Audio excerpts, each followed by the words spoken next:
Mr. Seaman, could you try on the suit, please? Now, Kitty, the 3-7. Okay, you're headed in the right direction, you're getting warmer, but we're still not there. It's still not in the realm of the entertainable. Oh, wow. This is something else, boys. You have really done it. Wow. Kitty, I hope yours is as good as mine. I hope it's good for you as this is for me. I'm going to tell you some stuff I learned from my campaign. Kitty, the stuff you mentioned, my unpredictable ways, my lack of concentration and so on. Listen, the only people who give a shit about that stuff are in Washington. And I'm not talking to you guys, okay? The people I'm talking to aren't in Washington or New York. You ain't my audience. Ladies and gentlemen, the suit.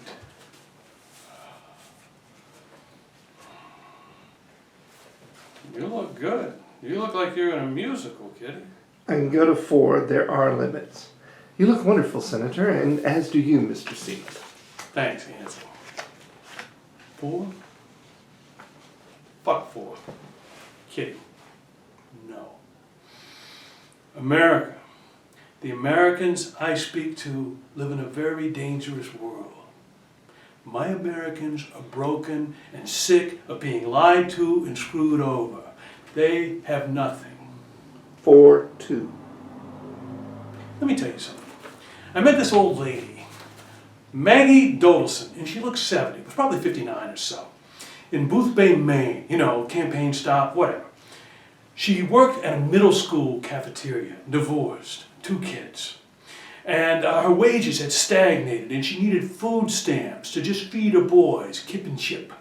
She had lumbago and rickets and her property taxes kept going up and everyone else got a bailout. Big banks, big shots, automobile manufacturers, given to them by, well, you, Kitty. You had voted for those things. And she got nothing.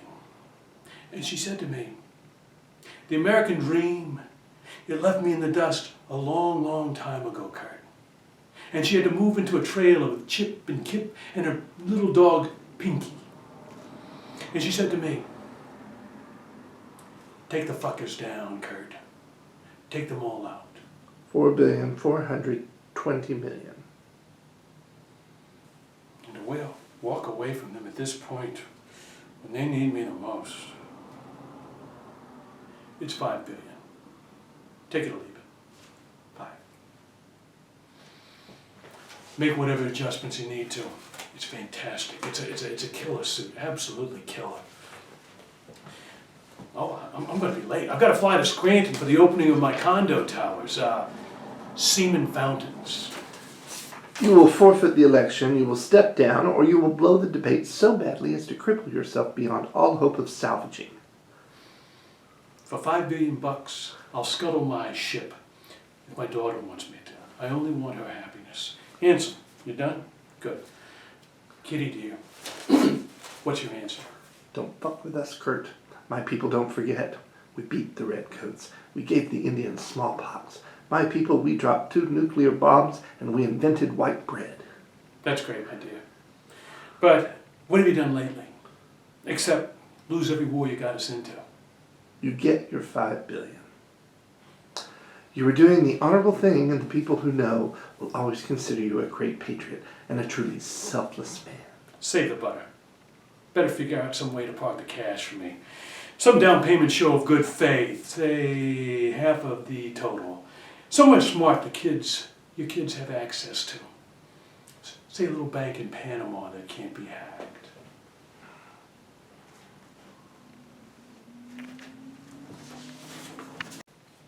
I must insist on civility in this room no matter what is happening.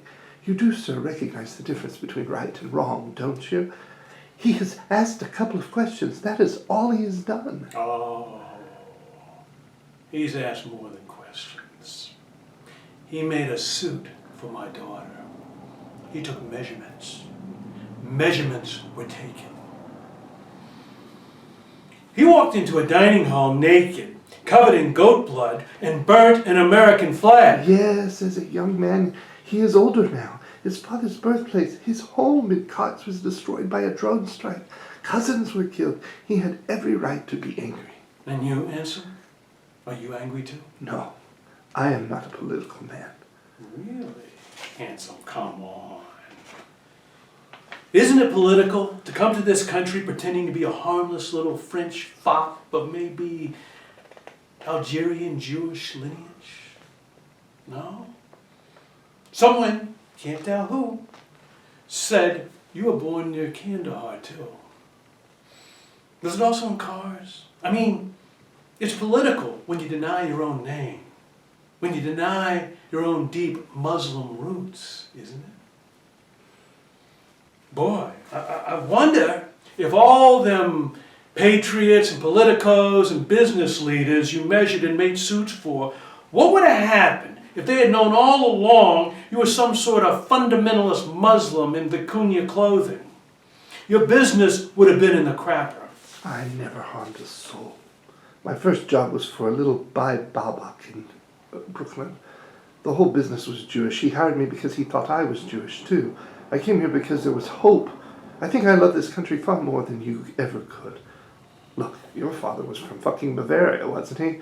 Did he wear a brown suit, a Nazi? What the fuck difference does it make where I come from? This is a country entirely made up of immigrants. But darling, you can be a Nazi in America today. They're all over the place. They're all voting for me.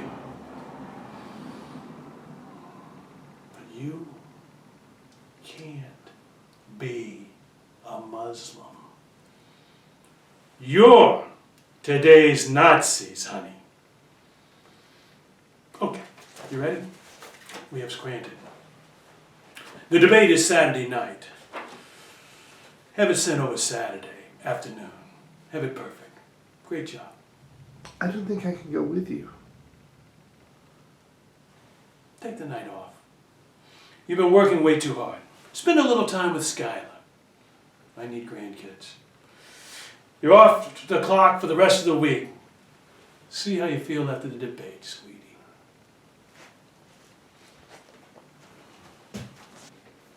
That's a great question, Eleanor. Really super question, if not the question. You know, security, safety. How do you sleep at night? As Americans at war. My opponent doesn't even see that we're really, hey folks, hey, newsflash, newsflash, World War III is already started. But we're going to be okay. Want to know why? I am the only person on this stage here at gorgeous Baylor University who knows about the real ugliness of having enemies. Because listen, I've had enemies all my life. I've never lost a fight. Think about that. I have never lost a single fight in my life. And maybe it's cost me something in polite society. Yeah, I know though.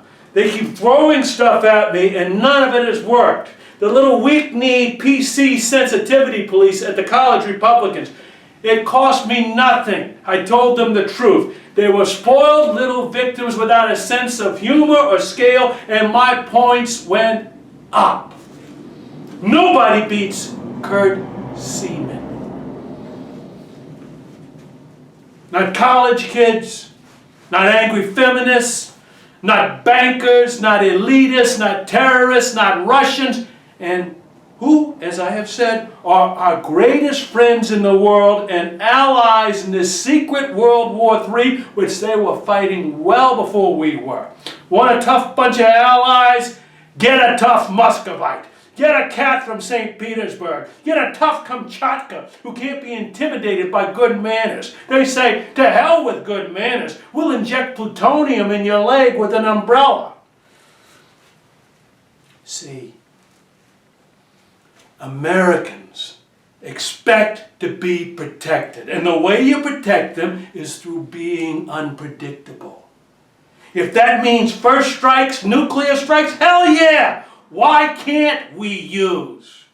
I know of 3 terrorist bases in the desert right now. Hey, I get briefed every morning by the intelligence people. And let me tell you, we need black ops sites to spring up like Domino's pizza joints and all over the goddamn world to protect us. We need to fill Guantanamo and take back Cuba and turn the whole island into one big Guantanamo Bay for all the people I'm going to round up. You ask me how I am going to protect us from our enemies, Eleanor? Let me tell you, the first part of protecting you from your enemies is you got to know where they are. Let me tell you where they are. They're everywhere. They're all around you. They're next to you. They might not even be intentional enemies. They may be accidental enemies. By that I mean the soft, liberal, compassionate, nice people. The nice people are our enemies. The newspaper people and the media people, the intellectuals and the professors. Oh man, oops, wow, boy, that's good. Quality ain't what it used to be. You wouldn't believe what I paid for this suit, but there'll be a response from me. Yeah, no. You don't screw Kurt Seaman.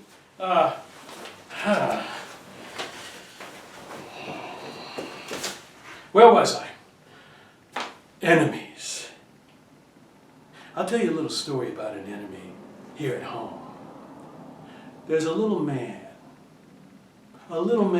in Brooklyn, a little Muslim man with some hot dog carts, one outside SEAMAN Tower at 5th, another one in Central Park. And he's a nice, unassuming little man who is here illegally and worships at a mosque where a number of people are recruited to go overseas and become jihadist killers. And he is part of the study group from which those boys were recruited. And his name is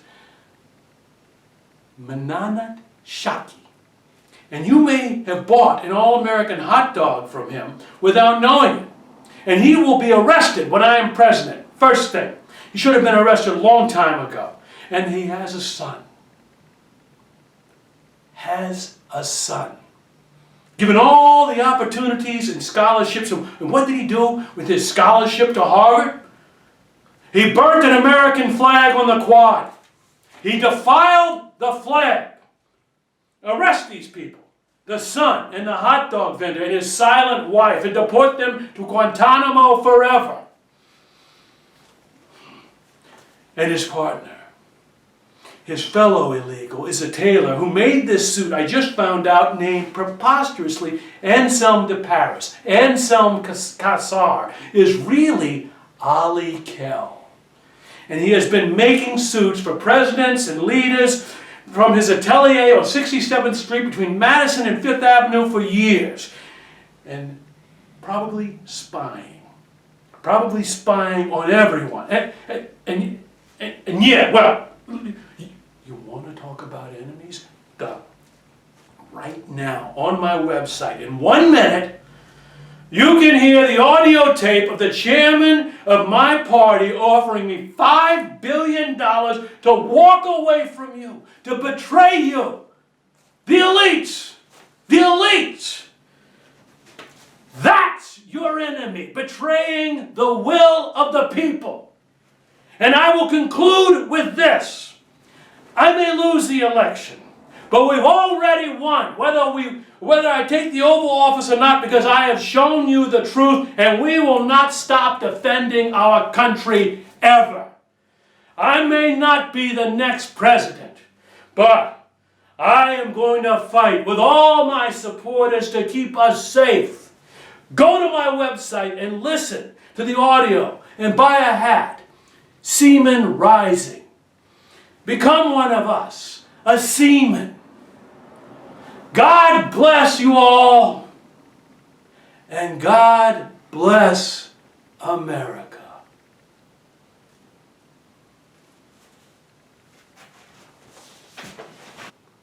Hey, I'm Carl Palmer. I'm 6'1", and I'm with Kazarian Measures Ruskin.